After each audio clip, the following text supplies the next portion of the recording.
1,00,000 പേർക്കെങ്കിലും എനിക്ക് ജോലിയാക്കണം എന്നുള്ളതിൻ്റെ ഒരു ആഗ്രഹം.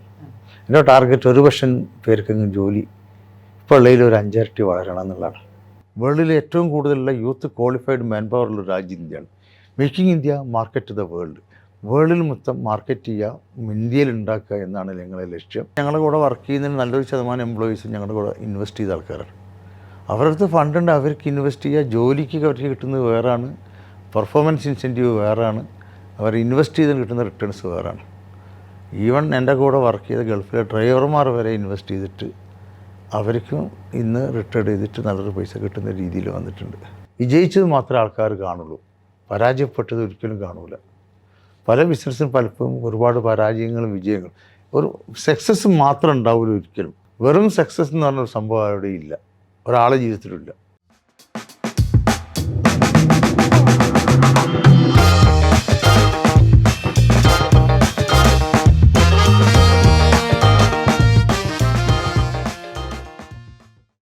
നൂറ്റാണ്ടുകൾക്ക് മുമ്പ് അതിസാഹസികരായ സഞ്ചാരികളെ മോഹിപ്പിച്ച തീരമാണ് മലബാർ.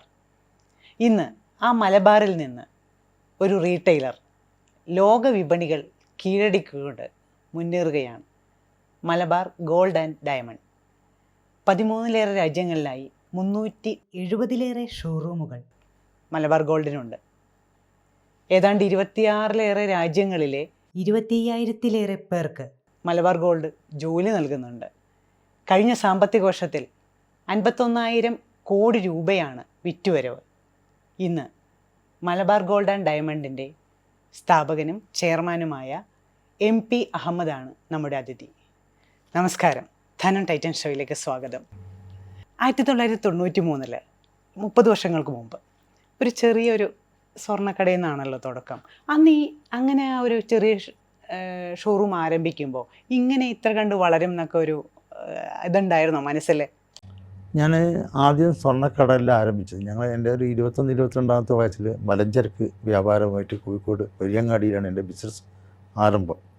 അവിടുന്ന് മലഞ്ചരക്കിനെക്കാളും വളരെ 1991-92 കാലഘട്ടത്തിൽ റുപ്പീൻ്റെ വാല്യൂ കുറയുകയും ഗോൾഡിൻ്റെ വില വർദ്ധിക്കുകയും വെള്ളിൽ വരുന്ന മൊത്തം മാറ്റം, ഒരുപാട് NRIs നമ്മുടെ പ്രദേശത്തുണ്ട്, അവർ നാട്ടിലേക്ക് അയക്കുന്ന പൈസൻ്റെ മൂല്യം വർദ്ധിക്കുന്നു. അത് കണ്ടുകൊണ്ട് അടുത്ത് വരാൻ പോകുന്ന മാറ്റം എന്ന് വെച്ചാൽ ആൾക്കാർ ഫസ്റ്റ് ഇൻവെസ്റ്റ്മെൻറ്റ് ഗോൾഡാണെന്നും സെക്കൻഡ് ലാൻഡും പ്രോപ്പർട്ടി ആയിരിക്കും എന്ന് മനസ്സിലാക്കി അതൊരു ഫിനാൻഷ്യൽ കൺസൾട്ടൻറ്റ് സംസാരിച്ചപ്പോൾ അത് മനസ്സിൽ കയറ്റിക്കൊണ്ടാണ് ഗോൾഡ് ബിസിനസ്സിലേക്ക് പഠിക്കാൻ വേണ്ടിക്കൊണ്ടാണ് ഞങ്ങൾ ചെറിയ രീതിയിൽ തുടങ്ങിയത്. 93 ഒരു അപ്സ്റ്റെയറിലൊരു ചെറിയ ഷോറൂം എടുത്തിട്ട് അത് പഠിക്കുക എന്നുള്ള ഉദ്ദേശമായിരുന്നു.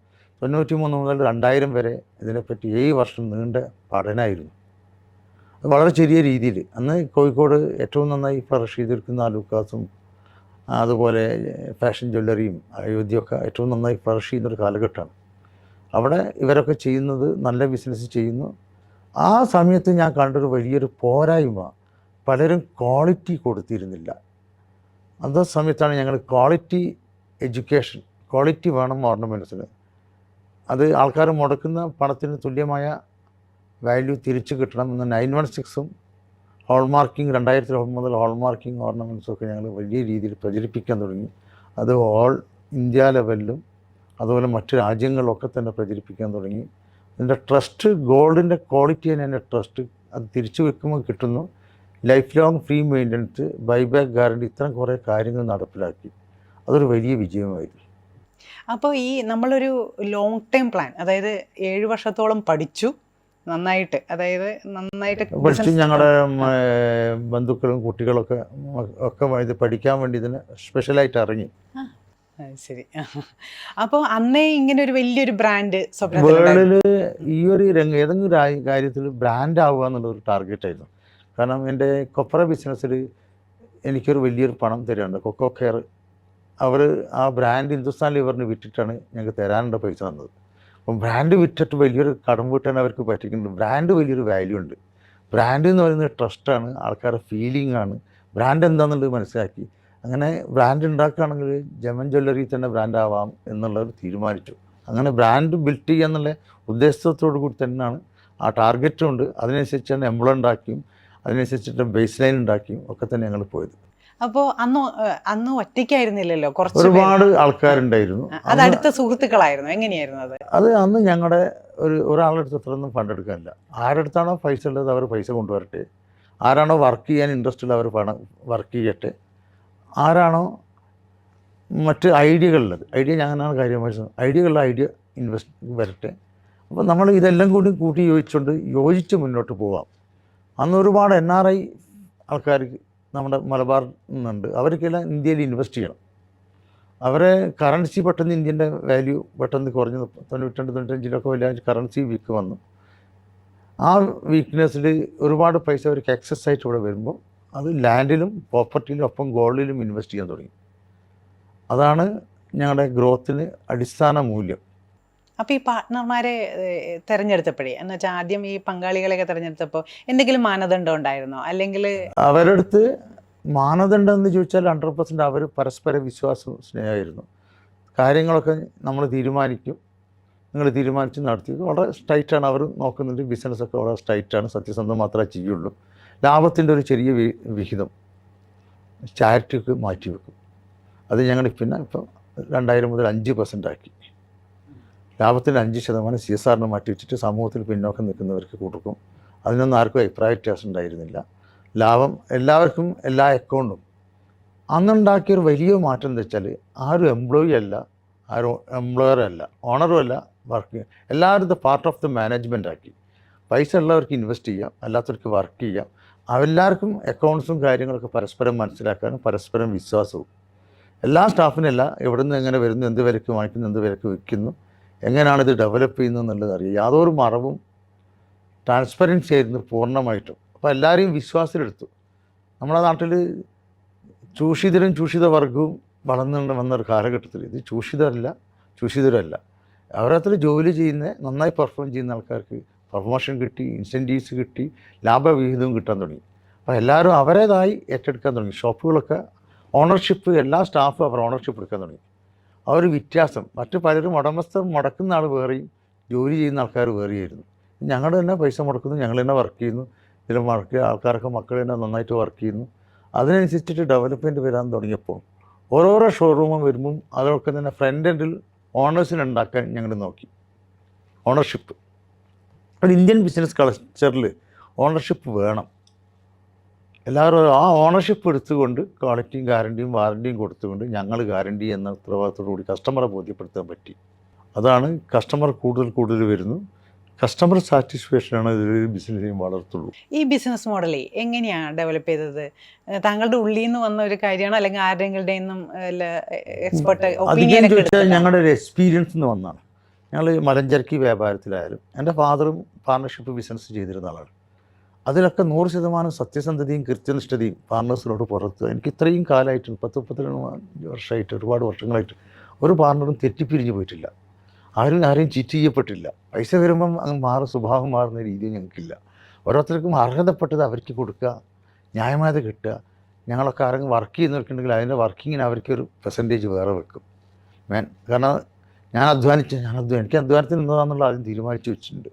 അങ്ങനെ ഓരോ ആൾക്കാർക്കും ഓരോ ഏരിയയിലും പെർഫോമൻസ് ഇൻസെൻറ്റീവ് ഉണ്ടായിരുന്നു. ആ പെർഫോമൻസ് ഇൻസെൻറ്റീവാണ് എല്ലാവരെയും മുന്നോട്ട് നയിച്ചത്. Minimum salary whichever is higher. അവരുണ്ടാക്കുന്ന പെർഫോമൻസിന് സാലറി ആണോ അല്ലെങ്കിൽ അവരുണ്ടാക്കിയ വിച്ച് എവർ ഈസ് ഹയർ എന്നുള്ള ചെറിയ പെർസെൻറ്റേജ് വെച്ചുകൊണ്ടാണ് എല്ലാം മുന്നോട്ട് പോയത്. അപ്പോൾ ഇൻവെസ്റ്റർ സൈഡിലായിക്കോട്ടെ അല്ലെങ്കിൽ ജീവനക്കാരായിക്കോട്ടെ, ആ ടീം ബിൽഡിങ്ങിൻ്റെ അടിസ്ഥാന തത്വം ഈ ട്രാൻസ്പെറൻസിയും ഇനി എംപ്ലോയിക്ക് വേണ്ടിക്കൊണ്ട് ഇൻവെസ്റ്റ് ചെയ്യുക. അവരുടെ അടുത്ത് ഫണ്ട് ഉണ്ടാണോ? ഒരുപാട് എംപ്ലോയീസ് ഇപ്പം ഞങ്ങളുടെ കൂടെ വർക്ക് ചെയ്യുന്നതിന് നല്ലൊരു ശതമാനം എംപ്ലോയീസ് ഞങ്ങളുടെ കൂടെ ഇൻവെസ്റ്റ് ചെയ്ത ആൾക്കാരാണ്. അവരുടെ അടുത്ത് ഫണ്ടുണ്ട്, അവർക്ക് ഇൻവെസ്റ്റ് ചെയ്യുക. ജോലിക്ക് കിട്ടുന്നത് വേറാണ്, പെർഫോമൻസ് ഇൻസെൻറ്റീവ് വേറാണ്, അവർ ഇൻവെസ്റ്റ് ചെയ്ത് കിട്ടുന്ന റിട്ടേൺസ് വേറാണ്. ഈവൻ എൻ്റെ കൂടെ വർക്ക് ചെയ്ത ഗൾഫിലെ ഡ്രൈവർമാർ വരെ ഇൻവെസ്റ്റ് ചെയ്തിട്ട് അവർക്കും ഇന്ന് റിട്ടയർഡ് ചെയ്തിട്ട് നല്ലൊരു പൈസ കിട്ടുന്ന രീതിയിൽ വന്നിട്ടുണ്ട്. അപ്പോൾ എല്ലാ സ്റ്റേക്ക് ഹോൾഡേഴ്സിനും മെച്ചം ഉണ്ടാവുന്ന, നമ്മുടെ കൂടെ നിൽക്കുന്ന എല്ലാവർക്കും ഗുണം ഉണ്ടാവുക. അത് എല്ലാ രീതിയിലും ഒരുപാട് ആൾക്കാർക്ക് ബെനിഫിറ്റ് ആവുക. ഒരുപാട് കുടുംബങ്ങളാണ്, എല്ലാം ലൈഫാണ്. എല്ലാ ലൈഫും ബെറ്റർ ആവുക. നമ്മുടെ കൂടെ ചുറ്റുപാടുള്ള ബന്ധങ്ങൾ അല്ലാത്തവരും ഒരുപാട് ഫാമിലി മെമ്പേഴ്സ് ഉണ്ട്. എല്ലാവരെയും നന്നാവട്ടെ, എല്ലാവർക്കും അതിൻ്റെ ബെനിഫിറ്റ് കിട്ടട്ടെ, ഒപ്പം നമുക്കും കിട്ടും. നമുക്ക് ഭക്ഷണം കഴിക്കാൻ പറ്റുന്ന ലിമിറ്റുണ്ട്. അതും കഴിച്ചൊക്കെ ബാക്കിയെല്ലാം പ്രസ്റ്റീജാണ്, അന്തസ്സാണ്. അപ്പോൾ അത് 100% സത്യസന്ധതയും കൃത്യനിഷ്ഠതയും നിലനിർത്തിക്കൊണ്ട് എല്ലാവർക്കും എങ്ങനെയൊക്കെ സഹായിക്കാൻ പറ്റും. അപ്പോൾ ഞങ്ങൾ 22,000 പേര് ഇപ്പം ജോലി ചെയ്യുന്നു. ഈ വർഷം ഒരു 6,000 കൂടും. അത്രയും കുടുംബങ്ങളാണ് ജീവിക്കുന്നത്. അതുപോലെ 4,000-ഓളം ഇൻവെസ്റ്റേഴ്സ് ഉണ്ട്. 4,000-ഓളം ഇൻവെസ്റ്റേഴ്സ് ഉണ്ട്. അത്രയും കുടുംബങ്ങളാണ് ജീവിക്കുന്നത്. ഇതിൽ ഇൻകം കൊണ്ട് ഒരുപാട് കുടുംബം ജീവിക്കുന്നുണ്ട്. അതിൻ്റെ അത്രയും വലിയ മൊത്തം ബിസിനസ്സിൻ്റെ ഞങ്ങൾ 52,000-ൻ്റെയും ലാഭത്തിൻ്റെ 5% പോകുന്നത് CSR-നാണ്. അതൊരുപാട് ആൾക്കാർക്ക് ചാരിറ്റിയാണ്. അവരെ ഭക്ഷണമായിട്ടും മരുന്നായും വീടായും പല രീതിയിലും എഡ്യൂക്കേഷൻ സ്കോളർഷിപ്പായും വലിയ രീതിയിൽ വ്യവസ്ഥാപിതമായി ഇതെല്ലാം ഫുള്ളി അക്കൗണ്ടഡാണ്. ഒന്നും അൺഅക്കൗണ്ടഡല്ല. വെറുതെ തമാശക്ക് പറയുന്നതല്ല, കാര്യങ്ങൾ ഫുള്ളി അക്കൗണ്ടഡാണ്. ഏത് രാജ്യത്ത് പോയാലും ആ രാജ്യത്തിൻ്റെ നിയമം പൂർണ്ണമായും പാലിക്കും. അത് ഫോളോ ചെയ്യുക എന്നുള്ളത് ഞങ്ങളെ അടിസ്ഥാന വിശ്വാസത്തിൻ്റെ ഭാഗമാണ്. ലോകത്ത് 38 കോടി ജനസംഖ്യ ഭക്ഷണം കഴിക്കാതെ കിടന്നുറങ്ങുന്നതാണ് UN-ൻ്റെ കണക്ക്, അല്ലേ? എൻ്റെ കണക്കല്ല, UN പ്രസിദ്ധീകരിച്ച കണക്കിൽ. ഹങ്കർ ഫ്രീ വേൾഡ് ഞങ്ങൾ പുതിയത് തുടങ്ങി. ഇവർക്കെല്ലാം ഒരു നേരത്തെ ഭക്ഷണം അങ്ങനെ കൊടുക്കാൻ പറ്റും. നമ്മളെ ലാഭത്തിൻ്റെ 5%. ഒരാൾക്ക് ഒരു നേരത്തെ ഭക്ഷണം കൊടുക്കാൻ ഏവറേജ് 25 റുപ്യ മതി. 25-30 റുപ്യൻ്റെ അടുത്തിൽ ഡോളറായാലും റുപ്യായാലും സ്വന്തം ഉണ്ടാക്കി കൊടുക്കണം. അത്രേ വരുന്നുണ്ട് ഒരു നേരത്തെ ഭക്ഷണം. ഒരു നേരത്തെ ഭക്ഷണം കിട്ടിയാൽ തന്നെ ഒരാൾ സുഖമായിട്ട് ജീവിക്കും. ഒരു നേരത്തെ ഭക്ഷണം കൊടുക്കുക എന്നുള്ളത് ഞങ്ങളുടെ ടാർഗറ്റാണ്. ഇപ്പം 31,000 ആൾക്ക് ഞങ്ങൾ കൊടുക്കുന്നുണ്ട്. 50,000 ആൾക്ക് ഡെയിലി കൊടുക്കുക. പിന്നെ അങ്ങനെ കൂടി ജനങ്ങളുടെ സഹകരണത്തോടു കൂടി എല്ലാവർക്കും ഭക്ഷണം കഴിക്കാതെ ആരും കിടന്നുറങ്ങരുത് എന്നുള്ള, ഒരു നേരത്തെ ഭക്ഷണം കഴിക്കാതെ ആരും കിടന്നുറങ്ങരുത് എന്നുള്ള ടാർഗറ്റ്. അത് നിങ്ങളുടെ സഹായമാണ്. എനിക്ക് നാട്ടുകാരെ മൊത്തം സഹായം ഉണ്ടെങ്കിൽ നമുക്ക് ചെയ്യാൻ പറ്റും. നമുക്ക് ചിന്തിക്കുമ്പോൾ ചെറുതായി ചിന്തിക്കേണ്ട ആവശ്യമില്ല, വലുത് തന്നെ ചിന്തിക്കാം. ഇന്ത്യൻ ബ്രാൻഡ്, വേൾഡിലെ ബ്രാൻഡൊക്കെ ഇന്ത്യയിലേക്ക് വരുമ്പോൾ ഒരു ഇന്ത്യൻ ബ്രാൻഡ് എന്തുകൊണ്ട് പുറത്തേക്ക് പോയിടാ? ഒരു ബ്രാൻഡ് സക്സസ് ആകുന്നുണ്ടെങ്കിൽ നമ്മളെ പ്രധാനമന്ത്രി പറഞ്ഞു, making India market to the world. ഇന്ത്യയിൽ ഉണ്ടാക്കിയ പുറത്തേക്ക് മാറ്റുക. ഇന്ത്യയിൽ ഒരുപാട് ഏറ്റവും ലോ കോസ്റ്റ് മാൻ പവർ ഇന്ന് ഇന്ത്യയിലാണ്. ഇന്ത്യയിൽ ഒരുപാട് ക്വാളിഫൈഡ് യൂത്ത് മാൻ പവർ, വേൾഡിൽ ഏറ്റവും കൂടുതലുള്ള യൂത്ത് ക്വാളിഫൈഡ് മാൻ പവറുള്ള രാജ്യം ഇന്ത്യയാണ്. Making India market to the world. വേൾഡിൽ മൊത്തം മാർക്കറ്റ് ചെയ്യുക, ഇന്ത്യയിൽ ഉണ്ടാക്കുക എന്നാണ് ഞങ്ങളുടെ ലക്ഷ്യം. ഇങ്ങനെ ബിസിനസ് വളരുമ്പോഴേ പലർക്കും ഇപ്പോൾ താങ്കൾ തന്നെ പറഞ്ഞു, നമ്മൾ എന്തിനാ ചെറുതായിട്ട് കാണുന്നത്, വലുതായിട്ട് കാണാമല്ലോ, വലുതായിട്ട് സ്വപ്നം കാണാമല്ലോ. പക്ഷേ അപ്പോഴും പലർക്കും പിന്നോട്ട് വലിക്കുന്ന ഘടകങ്ങളുണ്ട്. ഒന്ന് അതിനകത്ത് ഏറ്റവും പ്രധാനം ഫണ്ടായിരിക്കും. അവർക്ക് എങ്ങനെയാണ് ബിസിനസ് വളർത്തുക, അതിനുള്ള കാശ് എങ്ങനെ കിട്ടും. അപ്പോൾ അങ്ങനെ എന്തെങ്കിലും ഒരു സംശയങ്ങളൊക്കെ എന്തെങ്കിലും മനസ്സിലുണ്ടായിട്ടുണ്ടോ? ഞങ്ങൾക്ക് ഇത്ര ഫണ്ട് വേണമെന്നാണ്. ഇപ്പോൾ ഒരു അൺലിമിറ്റഡ് ഇല്ലാതെ തരാൻ ഇൻവെസ്റ്റ് ചെയ്യാൻ ഒരുപാട് ആൾക്കാർ പോകുന്നുണ്ട്.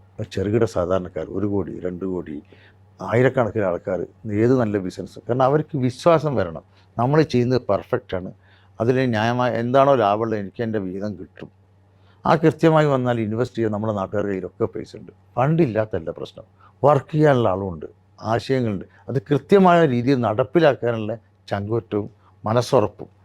ആ മനസ്സുറപ്പുണ്ടെങ്കിൽ ഇതൊക്കെ ചെയ്യാൻ പറ്റുമെന്നുള്ള പൂർണ്ണ വിശ്വാസം ഇരിക്കണം. ട്രാൻസ്പെറൻസി ആയിരിക്കണം. അവരാരും നോക്കിയാലും കൃത്യമായിട്ട് ഇത് ശരിയാണെന്നുള്ള ബോധ്യപ്പെടുത്താനുള്ള കഴിവുണ്ടായിരിക്കണം. അതുകൊണ്ടാണോ നമ്മൾ ഇങ്ങനൊരു ബിസിനസ് മോഡൽ തന്നെ എന്ന് വെച്ചാൽ താങ്കൾ നേരിട്ട് പരിചയമില്ലാത്ത ആൾക്കാരൊക്കെ ആയിരിക്കും? പരിചയമുള്ളതും പരിചയമില്ലാത്തതും ബന്ധമില്ലാത്ത ഒരുപാട് ആൾക്കാർ, പല ഭാഷ സംസാരിക്കുന്നവരും പല നാട്ടുകാരും ഉണ്ട് ഇപ്പോൾ ഇൻവെസ്റ്റ് ചെയ്യുന്നത്. അതൊക്കെ അവർ ഒരു ഹിസ്റ്ററി പഠിക്കും. ഒന്ന് ഇൻവെസ്റ്റ് ചെയ്യുന്നതിന് മുമ്പ് ആരെങ്കിലും ഇത്രയും ഇൻവെസ്റ്റേഴ്സ്, ഞാൻ പറഞ്ഞ 4,000 ഇൻവെസ്റ്റേഴ്സ്, ഏതെങ്കിലും ഇൻവെസ്റ്റേഴ്സ് കംപ്ലൈൻറ്റ് പറഞ്ഞിട്ടുണ്ടോ? അവരെ വിശ്വാസമല്ലേ. അപ്പോൾ അത് ട്രാൻസ്പെറൻസി അക്കൗണ്ടൊക്കെ കറക്റ്റാണ്. ഇതിന് വ്യവസ്ഥാപിതമുണ്ട്. ഞാൻ പറഞ്ഞ മാതിരി നേരത്തെ 5% CSR-ന് പോവും, ഇൻകം ടാക്സ് കൃത്യമായിട്ട് പോവും, GST കൃത്യമായിട്ട് പോവും, എല്ലാ ടാക്സും അതാത് രാജ്യത്ത് കൊടുക്കേണ്ട എല്ലാം കൊടുക്കും. ഇത് കൂടാതെ മാനേജ്മെൻറ്റ് ഫീ പോവും, ഇൻസെൻറ്റീവ്സ് പോവും. ഇതെല്ലാം കഴിഞ്ഞാലും ഇൻവെസ്റ്റർ ഓൺ റിട്ടേൺസ് എല്ലാവർക്കും ന്യായമായത് കിട്ടുന്നുണ്ട്. താങ്കൾ ഒരു സാധാരണ മലച്ചരക്ക് വ്യാപാരി, ആ രംഗത്തുനിന്ന് സ്വർണ്ണാഭരണം നമ്മൾ പഠിക്കാൻ വേണ്ടി ചെയ്തു. പക്ഷേ ഇപ്പോൾ ഡിലോയിറ്റ്, ആക്സെഞ്ചർ, IBM അങ്ങനെയുള്ള ഒരുപാട് ഗ്ലോബൽ തലത്തിലെ കൺസൾട്ടൻസികളും ഒക്കെയാണ് നമ്മുടെ പാർട്ട്നേഴ്സായിട്ട്. അപ്പോൾ ഇതെങ്ങനെയാണ്, ഇത് വളരുന്നതിൻ്റെ ഭാഗമായിട്ട് ഇവരൊക്കെ കൂടെ വേണമെന്ന് തീരുമാനിക്കുകയായിരുന്നു? എങ്ങനെയായിരുന്നു ഇവരെ? എല്ലാ കാര്യവും നമുക്കറിയില്ല, നമുക്കറിയാം. നമുക്ക് മനസ്സിലാക്കാനും പഠിക്കാനുള്ള അറിവാണ് ഏറ്റവും വലിയ അറിവ്.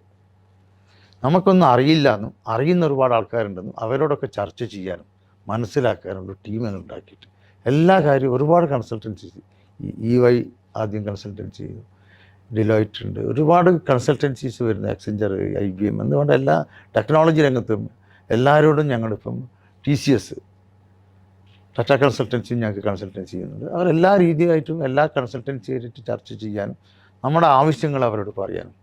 നമുക്ക് വളരെ ട്രാൻസ്പെറൻ്റ് ആയ ആവശ്യങ്ങൾ ഇതൊക്കെ കൃത്യമായിട്ടും സത്യസന്ധമായി കൊണ്ടെടുക്കണം. ഓരോരുത്തരുടെയും എന്ത് ചെയ്യുന്നത് കൃത്യമായിട്ട് ട്രാക്ക് ചെയ്യണം, റിസൾട്ട് ട്രാക്ക് ചെയ്യണം, അനലൈസിങ് നടക്കണം. അനലൈസിങ് നടത്തിയിട്ട് പുതിയ മേഖലകളിലേക്ക് പോകണം. ഓസ്ട്രേലിയയിൽ നല്ല വിജയമാണ്, കാനഡയിൽ നല്ല വിജയമാണ്, US വളരെ സ്ട്രോങ് ആണ്, അതുപോലെ ലണ്ടനിലായാലും എല്ലാ GCC കൺട്രീസിലും ഞങ്ങൾ വളരെ ശക്തമായിട്ട്, അതുപോലെ സിംഗപ്പൂറും മലേഷ്യയും ഒക്കെ തന്നെ ഫാർ ഈസ്റ്റിലും ശക്തമായ സാന്നിധ്യം ഉണ്ടായിക്കൊണ്ടിരിക്കുന്നുണ്ട്. ഒരു കസ്റ്റമർ ഇന്നത്തെ തീയതി വരെ ഫെയിലായിട്ടില്ല.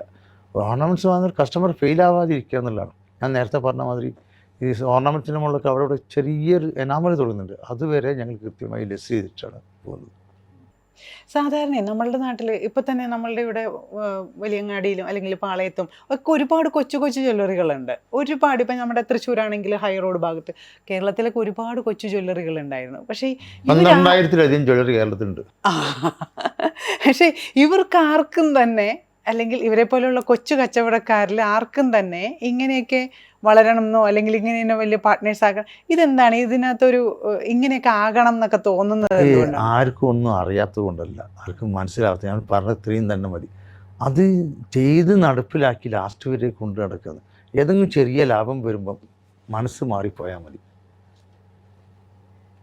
നമ്മുടെ ഉണ്ടല്ലോ ഒരു ഭക്ഷണം കഴിയുമ്പോൾ ആഗ്രഹം വരില്ലേ, ഇങ്ങ് എടുക്കണമെന്നല്ലേ, അത് ആഗ്രഹം വരാതെ അത് അതിൻ്റെതായ നമ്മൾ അർഹതപ്പെട്ടത് മാത്രം എടുക്കുന്നതായിരിക്കും. റീഇൻവെസ്റ്റ് ചെയ്യും അതിനകത്ത് തന്നെ, ബിസിനസ്സിൽ തന്നെ പിന്നെയും ഇൻവെസ്റ്റ് ചെയ്ത് നിക്ഷേപിച്ച് അതിങ്ങനെ വളർത്തുക.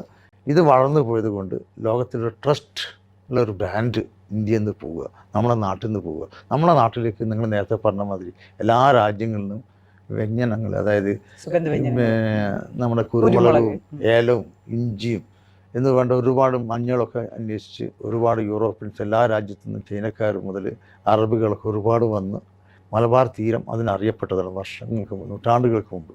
അവിടെ വിശ്വസ്തതയുടെ തീരം എന്നുള്ള പേരുണ്ട്. ആ വിശ്വസ്തത നിലനിർത്തുക, ആ സൽപ്പേര് നിലനിർത്തുക എന്നുള്ളതാണ് ഞങ്ങളുടെ അറിയിച്ചത്.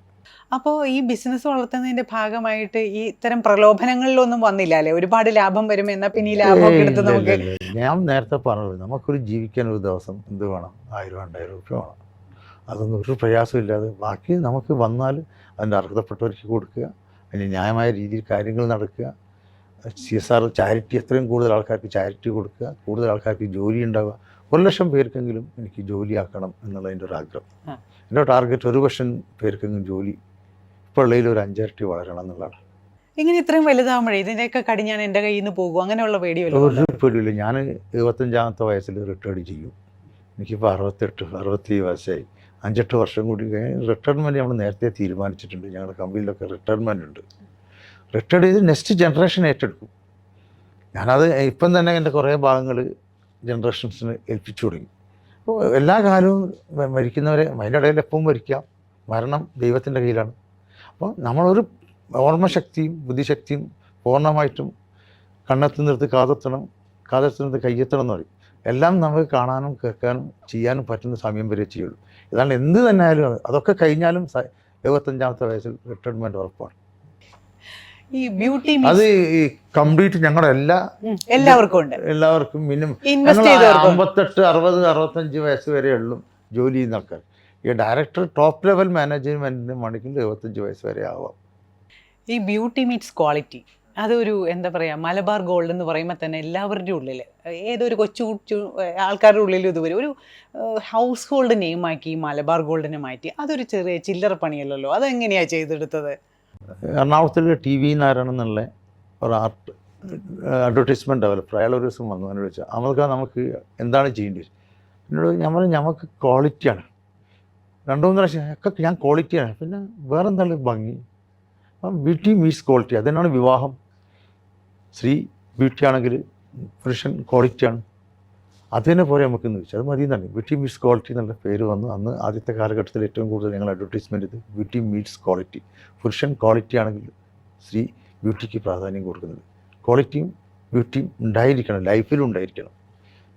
അതുപോലെയാണ് പുതിയ ഇതിൽ സെലിബ്രേറ്റ് ദ ബ്യൂട്ടി ഓഫ് ലൈഫാണ്. അതിൽ തന്നെ കണ്ടിന്യൂഷൻ വന്നാണ്.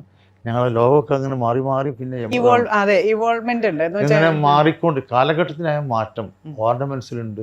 ടാഗ് ലൈനും മാറ്റിക്കൊണ്ടിരുന്നു. ടാഗ് ലൈനും എന്ന് വെച്ചാൽ ഈ കാലഘട്ടത്തിനനുസരിച്ച് അപ്ഗ്രഡേഷൻ, ജനറേഷൻ ഗ്യാപ്പ് എന്ന് പറയുന്നത് 5 ഇയർ. അപ്പോൾ 5 കൊല്ലം കൊണ്ട് ജനറേഷൻ മാറുന്നുണ്ട്. പണ്ടത്തെ മാതിരി 10, 15, 20 വർഷമൊന്നും കാത്തിക്കേണ്ടിയില്ല. കാരണം 5 വയസ്സ് വ്യത്യാസത്തിൽ വരുമ്പോഴത്തേക്ക് ആൾക്കാരുടെ സ്വഭാവമൊക്കെ മാറുകയാണ്. കാരണം ടെക്നോളജി അത്ര സ്പീഡിലാണ് പോകുന്നത്. ടെക്നോളജി പോകുന്നു, കാലം വളരെ സ്പീഡിൽ പോകുമ്പോൾ നമ്മളും സ്പീഡിൽ പോകണം. ഇപ്പം ഞങ്ങളുടെ ഓർണമെൻറ്റ്സിലൊക്കെ തന്നെയും മോഡേൺ വെസ്റ്റേൺ വാല്യൂ ചെയിൻ വളരെ രീതിയിൽ വരുന്നു. സ്റ്റഡഡ് ഓർണമെൻറ്റ്സിൻ്റെ സാധ്യത കൂടുന്നു. എല്ലാം നല്ല അവരെ ഓരോ ആൾക്കാർ എന്താ ആഗ്രഹിക്കുന്നു അത് അവർക്ക് കിട്ടുമ്പോൾ അവരെ ഹാപ്പി ആവുള്ളൂ. അവരുടെ ഹാപ്പിനെസ്സാണ് ഏറ്റവും വലിയ വിജയം. ഈ ചേഞ്ചിനെ പലർക്കും ഉൾക്കൊള്ളാൻ ഭയങ്കര മടിയാണ്. താങ്കൾക്ക് എങ്ങനെയാണ് ഈ ചേഞ്ച്? ഇപ്പോൾ പറഞ്ഞില്ലേ, ചേഞ്ച് നിർബന്ധമായിട്ടും വരുന്നതാണ്, നമ്മളായിട്ട് വരുന്നല്ല. നമ്മളെ ചെറുപ്രായത്തിലേക്ക് നോക്കിയിട്ട് ഇത്രയും കാലം കൊണ്ട് വന്ന മാറ്റത്തിലാണ്. 60 കൊല്ലം കൊണ്ട് വന്ന മാറ്റം വലുതാണ്. അതുപോലെ അതിന് മുമ്പുണ്ടായിരുന്ന ഒരുപാട് കാര്യങ്ങൾ. കാലം വളരെ സ്പീഡിൽ പോയിക്കൊണ്ടിരിക്കുകയാണ്. ഇപ്പോൾ എനിക്ക് ഇവിടെ ഇരുന്നിട്ട് ഞങ്ങൾ എല്ലാ ഷോറൂമായിട്ട് സമ്പാദിക്കാൻ പറ്റും, എല്ലാ റീജിയനിലായിട്ട് പറ്റും. രാവിലെ മുതൽ വൈകുന്നേരം വരെ പലരായിട്ട് ബന്ധപ്പെടാൻ, ഫേസ് കാണാനും സംസാരിക്കാനും ആശയവിനിമയം നടത്താനൊക്കെ ഒരുപാട് ടെക്നോളജി വളർന്നു. ഇന്നത്തെ ടെക്നോളജി വലിയ രീതിയിൽ പോയിക്കൊണ്ടിരിക്കുമ്പോൾ അതിൻ്റെ കൂടെ നമ്മളും പോകണം. അത് അറിയുന്ന ആൾക്കാരെ നമ്മൾ കൂടെ കൂട്ടണം. എല്ലാം നമുക്ക് പഠിക്കാനും ചെയ്യാനും പറ്റില്ല. അപ്പോൾ അതിന് അറിയുന്ന ആൾക്കാരെ കൂടെ കൂട്ടാനുള്ള ഒരു സന്മനസ് നമ്മൾ കാണിക്കണം. ഈ മലബാർ ഗോൾഡിൻ്റെ ടാഗ് ലൈൻ പോലെ തന്നെ ബ്രാൻഡ് അംബാസിഡേഴ്സ് എല്ലാവരും നല്ല അടിപൊളിയാണ്. ഇപ്പോൾ ജൂനിയർ NTR, അതുപോലെയുള്ള ആലിയ ഭട്ട്, കരീന കപൂർ, ആദ്യകാലത്താണെങ്കിൽ മോഹൻലാലും ഹേമമാലിനി, സാനിയ മിർസ. ഇപ്പോൾ എന്തായിരുന്നു അതിൻ്റെ ഫിലോസഫി? ഇങ്ങനെയുള്ള നല്ല തിളങ്ങി നിൽക്കുന്ന ആൾക്കാരെയാണല്ലോ ഒന്നും കൊണ്ടുവരാറ്. എന്താ വെച്ചാൽ നമ്മളൊരു കാര്യം പുറത്ത് പറയുമ്പോൾ നമുക്ക് ഇഷ്ടപ്പെട്ട ആൾക്കാർ പറയുമ്പോൾ അത് കേൾക്കാൻ എല്ലാവർക്കും ഇഷ്ടമായിരിക്കും. അത് വളരെ സ്പ്രെഡാവും. ഞങ്ങൾ പറയാനും ഞങ്ങൾക്ക് കമ്മ്യൂണിക്കേറ്റ് ചെയ്യാനുള്ള കാര്യങ്ങൾ പബ്ലിക്കിലേക്ക് വളരെ സ്പീഡായിട്ട് എത്തിക്കുക എന്നുള്ളതാണ്. അതിൻ്റെ യഥാർത്ഥ അർത്ഥത്തിൽ ഒരിക്കലും മിസ്ഗൈഡ് ചെയ്യാനുള്ള കറക്റ്റ് ഗൈഡിനെയും കറക്റ്റ് കാര്യം പറയുമ്പോൾ ഇഷ്ടപ്പെട്ട ആൾക്കാർ, അവർക്കെല്ലാം ഇഷ്ടപ്പെടുന്ന ആൾക്കാരെ കൊണ്ട് പറയിപ്പിക്കുക എന്നുള്ളതാണല്ലോ. അതുകൊണ്ട് ഒരുപാട് ആൾക്കാർ പിന്നെ എല്ലാ അംബാസിഡേഴ്സിനും യൂസ് ചെയ്യാൻ തുടങ്ങി. എൻ്റെ എല്ലാ സിനിമാക്കാരും എന്നോട് വളരെ സ്നേഹത്തോട് പറയും, നിങ്ങളെ കൊണ്ട് ഞങ്ങൾക്ക് എല്ലാം ജോലി ചെയ്യുന്ന തരും. എല്ലാം ഫ്രണ്ട്സാണ്, എല്ലാവരും രീതിയും പറയും. പല രീതിയിലും ഞങ്ങൾക്ക് എല്ലാവരും ഓപ്പർച്യൂണിറ്റി ആയി. അവർക്ക് വേറെ കുറേ ബ്രാൻഡുകൾ സമീപിച്ചിട്ടുണ്ടാവും അല്ലേ? എല്ലാവരും ബ്രാൻഡുകൾ ഇപ്പോൾ ആദ്യം ആൾക്കാർക്ക് കമ്മ്യൂണിക്കേറ്റ് ചെയ്യാൻ ഏറ്റവും ഇല്ല. കാരണം 10 സെക്കൻഡ്സിനാണ് ചാനലിൽ പൈസ, പത്രത്തിൽ കോളം സെൻറ്റിമീറ്ററിനാണ് പൈസ. അപ്പോൾ ഇത് ആൾക്കാർ മുഴുവൻ വായിക്കണമെങ്കിൽ അവർക്കുള്ള ഇഷ്ടമുള്ള രീതിയിൽ കൊടുക്കണം. അവരെ എളുപ്പത്തിൽ അവർ മനസ്സിലെത്തണം. ഒരു ദിവസം ഒരു ആഡ് എന്ന് പറഞ്ഞാൽ ഒന്ന് രാവിലത്തെ കുറഞ്ഞ മണിക്കൂറാണ് പത്രത്തിൽ നിൽക്കുള്ളൂ, ചാനലിൽ സെക്കൻഡുകളിൽ നിൽക്കുള്ളൂ. ആ സമയത്ത് ആൾക്കാർ മനസ്സിലെത്തിപ്പോണം. അതിനാണ് ഈ പവർഫുള്ളും സ്ട്രോങ് ആയിട്ട് വേണം. Luxury, convenience, and a commitment to green living. Vigaland Homes presents Biophilic Urban Homes in Kochi, Trivandrum, Calicut, Thrissur. ഈ പുതിയ വിപണിയിലോട്ടൊക്കെ കടക്കുമ്പോഴേ എങ്ങനെയാണ് അതിൻ്റെ ഒരു തയ്യാറെടുപ്പ് എടുക്കണേ? ഇപ്പോൾ ഇത്രയും രാജ്യങ്ങളിലൊക്കെ ഉണ്ട്. ഞങ്ങൾ ഡീപ്പ് റിസർച്ച് ഒരു വർഷം മുമ്പേ തുടങ്ങും. മിനിമം അവിടെ തുടങ്ങാൻ തീരുമാനിച്ചു കഴിഞ്ഞാൽ 6 മാസം കൃത്യമായ രീതിയിൽ ലോക്കൽ ഏരിയയിലെ ലോക്കൽ ടേസ്റ്റ്. നമ്മുടെ ഇന്ത്യ മഹാരാജ്യം ഒരുപാട് നാട്ടുരാജ്യങ്ങളും ഒരുപാട് കൾച്ചറും ഫുഡ് കൾച്ചറും ഡ്രസ് കൾച്ചറും ഓർണമെൻറ്റ്സ് കൾച്ചറൊക്കെ ഉള്ളതാണ്. ആ കൾച്ചർ ലോക്കൽ കൾച്ചർ പോയി ഡെപ്ത് പഠിച്ച് മനസ്സിലാക്കിയിട്ട് അവരാഗ്രഹിക്കുന്ന ഓർണമെൻറ്റ്സ് അവിടെ അവരുദ്ദേശിക്കുന്ന പ്രൈസിൽ കോമ്പറ്റീറ്റീവ് പ്രൈസും ക്വാളിറ്റിയും സർവീസൊക്കെ കൊടുത്തു കഴിഞ്ഞാൽ ഓട്ടോമാറ്റിക്കലി എല്ലാവരും മടി വരും. അത് റിസർച്ച് വളരെ അത്യാവശ്യമാണ്. അതിനുള്ള ഒരുപാട് ആൾക്കാരുണ്ട്. ഏത് ബിസിനസ്സിനും ആ ലോക്കൽ റിസർച്ച് വളരെ അത്യാവശ്യമാണ്. ഈ പഠനവും ഗവേഷണവും അല്ലേ? ഗവേഷണം എന്ന് പറയുന്നത് വളരെ അത്യാവശ്യമാണ്. ഞങ്ങൾ സ്റ്റാർട്ടിങ് മുതൽ ഞാൻ സ്മിത്തിൻ്റെ അടുത്ത് പോയി ഇരുന്നിട്ട് ഓരോ കാര്യം ചോദിച്ച് മനസ്സിലാക്കിയിട്ടുണ്ടാണ്. ഫസ്റ്റ് ഡേ മുതൽ ഇതെങ്ങനെയാണ് ഏറ്റവും ക്വാളിറ്റി എങ്ങനെ കിട്ടുക, ക്വാളിറ്റി കുറയാതിരിക്കാൻ എന്ത് ചെയ്യണം, വേസ്റ്റേജ് എന്താണ്, അതെവിടെ പോകുന്നു, അതെങ്ങനെ തിരിച്ചു പിടിക്കാം. അപ്പോൾ ഇത്രയും വലിയ ഹൈ വോളിയം ബിസിനസ് ചെയ്യാൻ ഇത്രയും വലുതാവണം. അപ്പോൾ അതിന് നമ്മുടെ ഇൻവെസ്റ്റേഴ്സിൻ്റെ ഫണ്ട് മാത്രം മതിയോ? നമ്മൾ വേറെ എന്തെങ്കിലും ഫണ്ടൊക്കെ നോക്കാം? ബാങ്കുകൾ ഞങ്ങൾക്ക് സപ്പോർട്ടുണ്ട്. ഞങ്ങൾ ഈ സ്റ്റേറ്റ് ബാങ്ക് ഓഫ് ഇന്ത്യ ഞങ്ങൾ പറഞ്ഞു, ഇന്ത്യ ഗവൺമെൻറ് ഞങ്ങൾ പറഞ്ഞത് ആരും ചോദിച്ചാൽ ഞാൻ പറയാം, ഇന്ത്യ ഗവൺമെൻറ് ഇൻകം ടാക്സ് കൃത്യമായിട്ട് കൊടുക്കണം. സ്റ്റേറ്റ് ബാങ്ക് ഓഫ് ഇന്ത്യയിൽ നിന്നാണ് ഏറ്റവും കൂടുതൽ ലോൺ എടുക്കുന്നത്. Metal loan, gold metal loan, GML interest വളരെ കുറവാണ്, 3% താഴെയുള്ളൂ. ICIC ബാങ്ക്, HDFC ബാങ്ക് എന്നുകൊണ്ട് എല്ലാ ബാങ്കുകളും ഞങ്ങൾക്ക് സപ്പോർട്ട് ചെയ്യുന്നുണ്ട്. അതിൻ്റെ എല്ലാ എക്സ്പെൻസും ഇൻകം ടാക്സിൻ്റെ എക്സ്പെൻസാണ് അവരുടെ ഇൻട്രസ്റ്റൊക്കെ.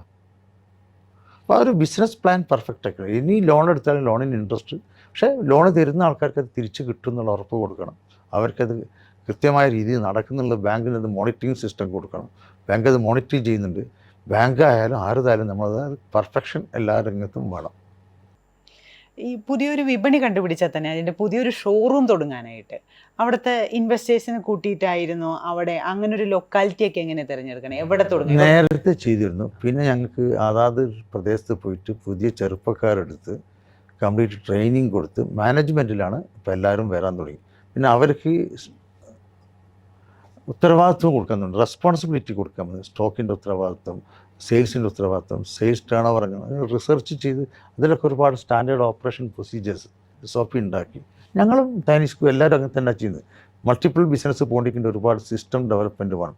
സിസ്റ്റമാണ് പിന്നെ ഡെവലപ്പ് ചെയ്ത്. ബാങ്കുകളൊക്കെ ഇങ്ങനെ നടക്കുന്നത്, ബാങ്കിൽ കറൻസിയല്ലുള്ളത്, ബാങ്കിനേക്കാളും നല്ല സിസ്റ്റങ്ങളാണ് ഞങ്ങൾ ഡെവലപ്പ് ചെയ്തിട്ടുള്ളത്. ടെക്നോളജിയാണ് അത്. എന്ത് ബിസിനസ് എവിടെ നിന്നല്ല ഞങ്ങൾ പുതിയ IT കൂടി അതാത് സദസ്സ് ഇവിടെ അറിയാൻ പറ്റും. ഇനി ബാങ്ക് കളക്ഷൻ എത്തുന്നുണ്ട്, ബാങ്കിൽ എത്ര പോയി കളക്ഷൻ, അതൊക്കെ കംപ്ലീറ്റ് മോണിറ്ററിങ് സിസ്റ്റം ഉണ്ട്. ഇന്നത്തെ കാലഘട്ടത്തിൽ ഇതൊക്കെ സാധ്യമാണ്. ഇപ്പം എങ്ങനെയാണ് മലബാർ ഗോൾഡിൻ്റെ ഒരു ചട്ടക്കൂട് എന്ന് വെച്ചാൽ പലരും ഫ്രാഞ്ചൈസി മോഡൽ മാറി. ഇപ്പം തനിഷ്കിൻ്റെ ബിസിനസ് മോഡൽ വേറെയാണ്, മറ്റു വേറെ കേരളത്തിൽ തന്നെ പല പ്രമുഖ ജ്വല്ലറികളുടെയും ബിസിനസ് മോഡലുകൾ. മാനേജ്മെൻ്റ് എന്ന് പറയുന്നതിൽ വിശ്വസിക്കുന്നുണ്ട്. കസ്റ്റമറിന് കൊടുക്കേണ്ടത് ഒന്നും കുറഞ്ഞു പോകാതിരിക്കണമെങ്കിൽ, വേറെ ആരെയും ഒരു ഇൻട്രസ്റ്റും കയറാതിരിക്കണമെങ്കിൽ ഡയറക്റ്റ് മാനേജ്മെൻറ്റ് ഉണ്ടായിരിക്കണമെന്ന് ഉറച്ച് വിശ്വസിക്കുകയാണ്. ഡയറക്റ്റ് മോണിറ്ററിങ്ങും ഡയറക്റ്റ് വിശ്വാസവും, അത് ട്രസ്റ്റ് നിലനിർത്താനും. ഫ്രാഞ്ചൈസിയൊക്കെ സ്പീഡിൽ വളരാം, പക്ഷേ ഒരു ഭാഗത്ത് ട്രസ്റ്റ് വീക്കാവാനുള്ള സാധ്യതയും വളരെ കൂടുതലാണ്. അത് എത്രത്തോളം നമുക്ക് ഡയറക്റ്റ് ഡെവലപ്പ് ചെയ്ത് കൊണ്ടുപോകാൻ പറ്റുമോ അത്രത്തോളം തന്നെ കൊണ്ടുപോകുക എന്നുള്ളത് തന്നെയാണ് ഞങ്ങൾ ടാർഗറ്റിങ്.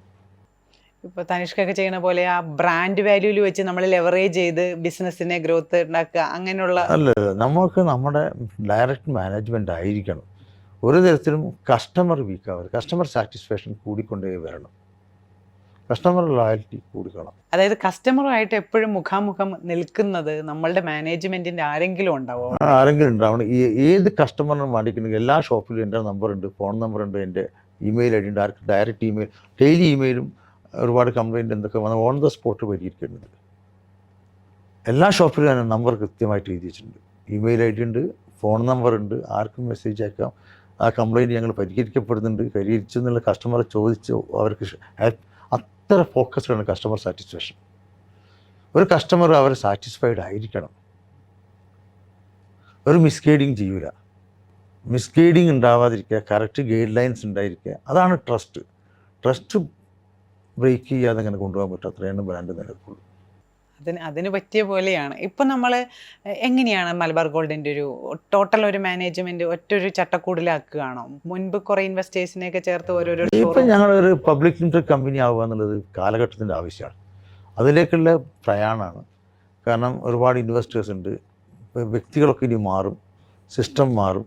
ഇനി ഒരു പബ്ലിക് ലിമിറ്റഡ് കമ്പനി എന്ന രീതിയിൽ പോകാൻ വേണ്ടിയിട്ടുള്ള ഒരുപാട് അണ്ടർഗ്രൗണ്ട് വർക്കുകൾ. അപ്പോൾ ഇവരൊക്കെ ഷെയർ ഓഹരി എല്ലാവരും ഓഹരി ഉടമസ്ഥകൾക്ക് അവരുടെ ഷെയറൊക്കെ വാല്യൂ പബ്ലിക് അവർക്ക് എപ്പം വേണം വാങ്ങാൻ വെക്കുക എന്നൊക്കെയുള്ള രീതിയിലേക്കാവും. കുറച്ചുകൂടി പബ്ലിക് ലിമിറ്റഡ് കമ്പനി എന്ന് പറഞ്ഞു കഴിഞ്ഞാൽ പബ്ലിക്കിൻ്റെ ഇടയിൽ കുറച്ചും കൂടി ട്രസ്റ്റും കുറച്ചും കൂടി ട്രാൻസ്പെറൻസിയും കൂടും. അപ്പോൾ ഈ കമ്പനിയുടെ വാല്യുവേഷനും നമ്മുടെ അതൊക്കെ അതിൻ്റെ നാച്ചുറൽ എന്താണോ അത് വന്നോളൂ. അത് നാച്ചുറൽ എന്താണോ കിട്ടേണ്ടത് അത് കിട്ടും. അത് നാച്ചുറലി ഉള്ളത് മതി, ബൂസ്റ്റ് ചെയ്യില്ല. ഇന്ത്യയിലെ ഏറ്റവും കൂടുതൽ ഷോറൂം ഉള്ളത് ഏത് സംസ്ഥാനത്താണ്? കേരളത്തിലാണോ അതോ വേറെ എവിടെ? കേരളം, കർണാടക. ഇപ്പോൾ മൊത്തം ഇന്ത്യൻ വിപണിയുടെ എത്രമാത്രം ഉണ്ടാവും നമ്മുടെ മലബാർ ഗോൾഡ്? എത്ര ഷെയർ എന്ന് പറയുന്നത് ഇന്ത്യൻ വിപണിയിൽ ഒരു 3% 4% ഉള്ളൂ. മാക്സിമം 5% താഴെ. ഞങ്ങൾ 10% ടാർഗറ്റ്, 5% അല്ല. ഇപ്പം 3% 4% എത്തിയിട്ടുണ്ടാവും. 10% ടാർഗറ്റ്. എത്ര കാലത്തിനുള്ളിൽ നമ്മൾ 10% ആവണം എന്നൊക്കെ? ഇനി ഒരു 4-5 വർഷം എടുക്കും. മാക്സിമം ടാർഗറ്റ് അത്രയേ ഉള്ളൂ. ഇപ്പോൾ പണ്ടൊക്കെ എന്ന് വെച്ചാൽ ജ്വല്ലറികൾ റീറ്റെയിൽ ഔട്ട്ലെറ്റുകളായിരുന്നു. പക്ഷേ ഇപ്പോൾ കൊമേഴ്സും അങ്ങനെയുള്ളതൊക്കെ ഉണ്ട്. അപ്പോൾ ഈ നല്ല മത്സരം കൊമേഴ്സിലൊക്കെ നന്നായിട്ട് ഞങ്ങളുണ്ട്, നല്ല മത്സരമുണ്ട്. കൊമേഴ്സിൽ ആൾക്കാർ ഇപ്പോൾ പുതിയതായിട്ട് ഞങ്ങൾ ഒമ്നി ചാനൽ ലോഞ്ച് ചെയ്യുന്നുണ്ട്. ഓൺലൈനിൽ നോക്കിയിട്ട് ഓഫ്ലൈനിൽ വാങ്ങിക്കാം, ഓഫ്ലൈനിൽ നോക്കിയത് ഓൺലൈനിൽ മേടിക്കാം. തിരിച്ചും മറിച്ചും ചെയ്യാൻ പറ്റുന്ന വലിയ ഒമ്നി ചാനൽ. അവർക്ക് കംപ്ലീറ്റ് വീട്ടിൽ നിന്ന് പുറപ്പെടുന്നതിന് മുമ്പ് സെലക്ഷൻ ആക്കിയിട്ട് ഷോപ്പിൽ വന്ന് ധരിച്ചു നോക്കിയിട്ട് അവിടുന്ന് എടുക്കാം. അത് തിരിച്ച് അത് ഒരുപാട് സൗകര്യങ്ങൾ, കസ്റ്റമർ ചോയ്സ് കൂട്ടുകയാണ്. പലയിടത്തും ഞാൻ കേട്ടിട്ടുണ്ട് ഇപ്പോൾ തനിഷ്ക പോലുള്ളവരൊക്കെ നല്ല ഡിസൈൻസ് ഉണ്ടാക്കിയിട്ട് ഏതെങ്കിലും ഒരു ഫാക്ടറിയിൽ അല്ലെങ്കിൽ അവരുമായിട്ട് ലിങ്കായിട്ട് ആ ഡിസൈൻസ് ഉണ്ടാക്കി മാനുഫാക്ചർ ചെയ്ത് വാങ്ങി ചെയ്യുന്നതൊക്കെ. ഇവർ ഗോൾഡ് വാങ്ങുകയോ ഒന്നും ചെയ്യുന്നില്ല എന്നൊക്കെ കേട്ടിട്ടുണ്ട്. അപ്പോൾ എന്തിനാ മലബാർ ഗോൾഡ് ഇത്രമാത്രം ഫാക്ടറികൾ തുടങ്ങുന്നത്? ഇത് ഒരു തരത്തിൽ തലവേദനയല്ലേ? ഡിസൈൻ സ്റ്റുഡിയോ എല്ലാ സ്ഥലത്തും ഉണ്ട്. ആ, ഒരുപാട് 150-200 വരെ ഡിസൈൻ ഡെവലപ്പേഴ്സ് ഉണ്ട്. ഡിസൈൻ ഡെവലപ്പ് ചെയ്തിട്ട് ഞങ്ങൾ എല്ലാ രീതിയിലുള്ള ചിലവ്, ഞങ്ങൾ പാക്കിംഗ് മെറ്റീരിയൽ ഓൺ മാനുഫാക്ചറിങ് ആണ്. ആ. അഡ്വർടൈസ്മെൻറ്റിൽ ഞങ്ങളുടെ ഇതുണ്ട്. എല്ലാ സ്ഥലത്തും എക്സ്പെൻസ് കുറഞ്ഞിട്ട് ഇതിന് maximum minimum cost high volume, നമ്മുടെ ലോ മാർജിൻ ഹൈ വോളിയം. അപ്പോൾ എല്ലാ വാല്യൂ ശൃംഖലയും ഇങ്ങനെ, അതായത് ബാക്ക് എൻഡ് ഇന്റഗ്രേഷനും എല്ലാം ചെയ്യുന്നുണ്ട്. ഉണ്ട്. മെറ്റൽ ഞങ്ങൾ വലിയ രീതിയിൽ ഒന്നിച്ച് ഇമ്പോർട്ട് ചെയ്യാണ്. ഉള്ളിലിൻ്റെ രംഗത്തുണ്ട്. സ്റ്റോൺസ് ഒന്നിച്ച് ബൈയിങ് ആണ്, ബൾക്കി ബൈയിങ് ആണ്. ഈ ഒരു രീതിയിൽ പോയാലാണ് മത്സരശേഷി കൂടുള്ളൂ. മത്സരശേഷി ഉണ്ടാകുമ്പോൾ മാർക്കറ്റിൽ മത്സരിച്ച് ജയിക്കണം. ഈസി വേ ഒന്നുമില്ല. കസ്റ്റമർ സാറ്റിസ്ഫാക്ഷനാണ് ഏറ്റവും വലുത്. അതിന് മത്സരിക്കണം. കസ്റ്റമറിന് ഹൈ ക്വാളിറ്റി ആയി ഇതെല്ലാ സൗകര്യങ്ങളും വേണം. മിനിമം കോസ്റ്റ് വേണം. കോസ്റ്റ് ഒരിക്കലും ആൾക്കാർ കൂടാൻ ഇഷ്ടപ്പെടുന്നില്ല. അപ്പോൾ നമ്മുടെ എഫിഷ്യൻസി കൂട്ടിക്കൊണ്ട് കോസ്റ്റ് കുറയ്ക്കുക എന്നുള്ളതാണ് ഞങ്ങളുടെ ടാർഗറ്റ്. അപ്പോൾ നമ്മൾ ഈ ഓണായിട്ട് ഇതൊക്കെ ചെയ്യുമ്പോൾ നമുക്ക് കോസ്റ്റ് കുറച്ച് എഫിഷ്യൻസി കൂട്ടി ചെയ്യാൻ പറ്റും. കാരണം നമ്മൾ കൗണ്ടറിൽ എന്ത് വിൽക്കുന്നുണ്ട് ഓൺ ദ സ്പോട്ട് ഞങ്ങൾക്ക് അറിയാം. ആ വിറ്റുകൊണ്ടിരിക്കുന്നത് ഓൺ ദ സ്പോട്ടിൽ ഫാക്ടറിയിൽ ഡിജിറ്റലി എത്തും. അത് ഇന്ന് വിറ്റുപോയാൽ ഉടനെ അത് ഉണ്ടാക്കാൻ തുടങ്ങും. എവിടെയും നിൽക്കുന്നില്ല. അത് വളരെ ഫാസ്റ്റായിട്ട്. ഓക്കെ, അങ്ങനെ ഒരു സിസ്റ്റമാണ് നമ്മൾ ഡെവലപ്പ് ചെയ്ത്. അങ്ങനത്തെ ഒരു ഡിസിഷനാണ്. കസ്റ്റമർ എന്ത് നോക്കും, എന്ത് വിറ്റ്, ഇന്നത് വിറ്റ് ഓരോ ദിവസം വിറ്റുന്നതിന് അതിൻ്റെ കംപ്ലീറ്റ് AI ഒക്കെ വെച്ച് മനസ്സിലാക്കിയിട്ട് മാനുഫാക്ചറിങ് സെൻറ്ററിൽ ആ വീടെത്തും. അപ്പോൾ ഓരോരോ ഡൈ മാറ്റി വെച്ചിട്ട് അത് സാധനം പോകാത്ത സാധനം എത്ര ദിവസമായിട്ട് ഇന്ന് വിറ്റത്. കാരണം കോസ്റ്റ് ഓഫ് ഫണ്ടാണ് ഏറ്റവും വലിയ കോസ്റ്റ്. 12%, 10% കോസ്റ്റ് ഓഫ് ഫണ്ട് ഉണ്ട് ഇയർലി. ഒരു ഓർണമെൻറ്റ്സ് വിൽക്കാതെ കൗണ്ടറിൽ കിടന്നാൽ 10% അതിൻ്റെ കോസ്റ്റായി. ഇന്നത്തെ ക്യാഷ് അതാണ് ഏറ്റവും വലിയ കോസ്റ്റ്. അപ്പോൾ കോസ്റ്റ് ഓൺ ഫണ്ട് കുറയ്ക്കണമെങ്കിൽ ടേൺ അറൗണ്ട് കൂട്ടണം. ടേൺ അറൗണ്ട് കൂടണമെങ്കിൽ ഈ ബാക്ക്വേർഡ് ഇൻഡിക്കേറ്റ് കംപ്ലീറ്റ് സ്ട്രോങ് വേണം. അതുകൊണ്ടാണ് നമ്മൾ ഈ ബാക്ക് എൻഡ് എല്ലാം നമ്മൾ തന്നെ ഇങ്ങനെ ചെയ്യുന്നത് അല്ലേ? പാക്കേജിങ് മുതൽ സപ്ലൈ ചെയിൻ, അതുപോലെ ലോജിസ്റ്റിക് മാനേജ്മെൻറ്റ് ഒക്കെ വളരെ ഫാസ്റ്റാണ്. എല്ലാം ഇന്ന് വിറ്റ് വേഗം പോകുക. Fast turn around. എല്ലാ വിപണിയിലും 3% കിട്ടിയാൽ 12 ടേൺ കിട്ടിയാൽ 36% ROI. 3% നെറ്റ് പ്രോഫിറ്റ് കിട്ടിയാൽ 12 ടേൺ ഉണ്ടാക്കാൻ പറ്റിയാൽ 36% ROI. 3 കൊല്ലം കൊണ്ട് വസൂൽ. അപ്പം ആ രീതി ചിന്തിക്കണം. 12 ടേൺ എങ്ങനെ ഉണ്ടാക്കാൻ പറ്റും? ഇത് സ്വർണം വാങ്ങിച്ചിട്ട് വില കൂടാൻ എത്തിക്കേണ്ട ആവശ്യമില്ല. വിൽക്കുക, വേഗം ഉണ്ടാക്കുക, വിൽക്കുക. വളരെ ഫാസ്റ്റ്. അതാണ് അപ്പം ചൂടുന്നതും കേക്കും ഒക്കെ ഉണ്ടല്ലോ. ഫാസ്റ്റായിട്ട് വിറ്റ് പോകണം. ഫാസ്റ്റായിട്ട് ആൾക്കാർക്ക് മാനുഫാക്ചർ ചെയ്തിട്ട് ഡയറക്റ്റ് പോകണം. ഇതൊരു പൊതു തിയറിയാണ്, എല്ലാവർക്കും അറിയാം. ഇത് ഇംപ്ലിമെൻറ്റേഷൻ ലെവലിൽ കൊണ്ടുവരാമെന്നാണ് നമ്മുടെ പുതുതായിട്ട് ഡെവലപ്പ് ചെയ്തിട്ട് തീരുന്നത്. എല്ലാ രംഗത്തും വാൾമാർട്ടിൻ്റെതായാലും ഹിന്ദുസ്ഥാൻ ലിവർ സോപ്പും ചേർപ്പും ഉണ്ടാക്കാൻ അറിയാത്ത ആരാണ്? പേസ്റ്റും ഹിന്ദുസ്ഥാൻ ലിവർ എന്നിട്ടും വലിയ രീതിയിൽ ഉണ്ടാക്കിയിട്ട് ആ കോസ്റ്റിന് ആർക്കും കൊടുക്കാൻ പറ്റുമോ? ഇല്ല. അപ്പോൾ നല്ല ക്വാളിറ്റി, ഒരിക്കലും ബീറ്റ് ചെയ്യാൻ പറ്റാത്തൊരു ക്വാളിറ്റി, ഒരാൾക്ക് ബീറ്റ് ചെയ്യാൻ പറ്റാത്ത വിലയിൽ അത് കൊടുക്കുക എന്നുള്ളതാണ് ഹിന്ദുസ്ഥാൻ ലിവറിൻ്റെ ടാർഗറ്റ്. അതാണ് ഹിന്ദുസ്ഥാൻ ലിവർ ആർക്കറിയാം. സോപ്പ് ഉണ്ടാക്കാൻ ആർക്കും അറിയാത്തത്? പേസ്റ്റും ഷാമ്പൂ ഒക്കെ ഉണ്ടാക്കാൻ എല്ലാവർക്കും അറിയാം. ടെക്നോളജി ഒക്കെ ഒന്നാണ്. അത് ആ എഫിഷ്യൻസി കൂട്ടുക എന്നുള്ളതാണ് ഏറ്റവും വലുത്. അതിന് വലിയ വേ പോകണം.